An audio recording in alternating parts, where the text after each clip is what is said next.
Lyset fra en iPhone var det eneste lys, som stadig kunne ses i værelset. Telefonens ejer lå i øjeblikket med hovedet begravet i sin pude. Han stønnede lavmældt, da lungerne var ved at være tomme for luft. David Martinsens hoved tittede frem for puden, og han kradsede sig lidt i sit hår. Han kiggede på klokken og stønnede, da neontallene fra hans vækkeur viste 3:15. Som per refleks vendte han sig mod den anden seng. Han kunne næsten høre brorens åndedræt, men allerede før han vendte sig, vidste han, at det eneste han ville finde, var en tom seng. David lukkede øjnene og genkaldte sig møde med sin psykolog. Han kunne næsten mærke den kvalmende lugt af det eukalyptusslik, han var blevet tilbudt. Hvorfor er du her, David? Psykologens stemme havde givet genklang i Davids hoved, og igen havde han følt irritation over sine forældres naivitet. Han havde ikke brug for hjælp. Du er psykolog. Kan du ikke analysere dig frem til det? Morskaben over hans kommentar havde han følt i mellemgulvet. Psykologen havde derimod fortsat konsultationen med samme tempo og samme tone som før.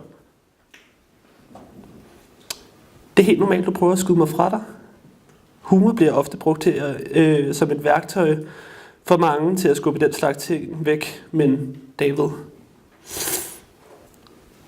Freden havde spredt sig som en gift i Davids nervesystem, og han havde prøvet at holde koncentrationen på psykologen. Smiler Nick, David, smiler Nick. Tæl til 10, lad dig ikke tænde af. Han havde betragtet psykologen, men ikke hørt hendes ord. Han var pinligt om, at en blodår dunkede i hans pande. Sandheden er hård, David. David stod og fløjede gennem rummet og havde ramt endevæggen med et højt brag. Han kunne tydeligt huske psykologens ansigtsudtryk, da han smækkede døren i hovedet på hende. Jeg har ikke brug for hjælp, dame. Da han var kommet hjem, havde forældrene spurgt ind til møde med psykologen. David havde ikke haft svært ved at stikke sine forældre en løgn. Hellere købe sig selv en god nats søvn, end at høre på deres formalinger. David kunne mærke sine øjne lå betunge, og han faldt udmattet i søvn. Kom nu, David. Lad være med at falde bagud. David prøvede forpustet at nå Mikkel, som med sine lange ben slendrede hen af gaden. Søskende forhold mellem de to havde været exceptionelt. Og langsomt, imens de passerede andre folk, voksede stoltheden ind i David. Skynd over vejen, inden der kommer nogle biler. David faldt ud af sengen med et ordentligt rabalder, og pludselig var han lysvågen, og hjertet hamrede i brystet på ham. Mikkel stod foran ham. David løb over til sin bror og omfavnede ham. Havde du meget, skat? Vent. Hans bror var ikke så lav. David trådte et skridt tilbage og opdagede, at han havde kastet sig over sin egen lille mor, Ingrid, i et alt for kærligt favntag i forhold til hans standarder. Hvad laver du herinde? Gå ud af mit værelse. Men ud! David lod sig opgivende falde sammen i stolen. Latter og glad snak lød overalt omkring ham, men intet var rettet imod ham. Folk havde endda sat sig flere borde væk for at være væk fra ham. Latteren lød højere og højere ind i Davids hoved, og han begyndte at ryste. Må jeg gå på toilettet? Et ligegyldigt viften fra læreren viste hans accept, og David begyndte at begive sig mod døren. Han følte blikkene fra de omkringsiddende mennesker, og der begyndte at stirre på ham, som om han var et eller andet interessant dyr i zoologisk have.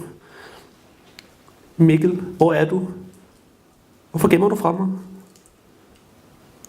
Gangene var kolde og forladte. David havde det som om, han var det eneste menneske på jorden, eller i hvert fald på skolen. Han vidste dog, at de andre stadig sad til time. David kunne bedst lide skolen på det her tidspunkt, da der ikke var nogen stirrende blikke, der fulgte ham. Det var det, betyder. Den dæmpede snak kunne høres inden for de forskellige lokaler.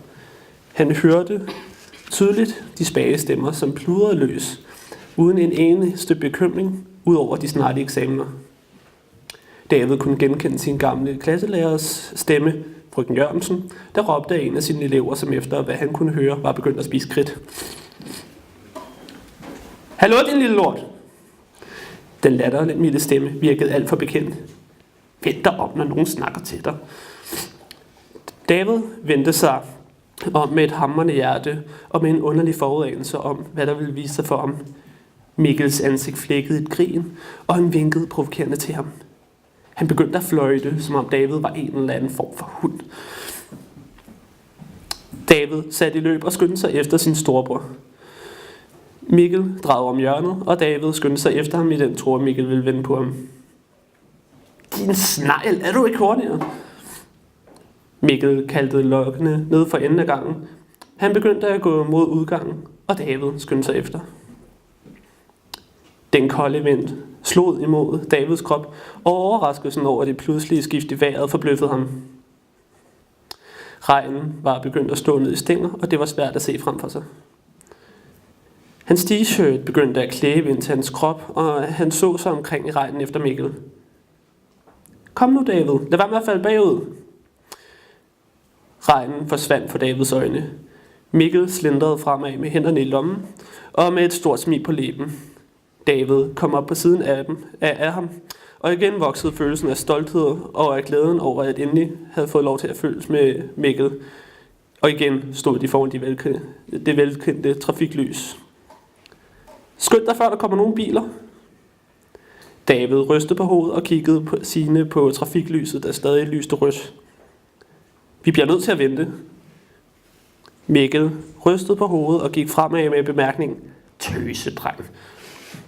David rakte hånden ud efter broren for at stoppe ham, men det eneste han kunne mærke var regnen, der dryppede ned på hans hånd. Mikkel var væk igen.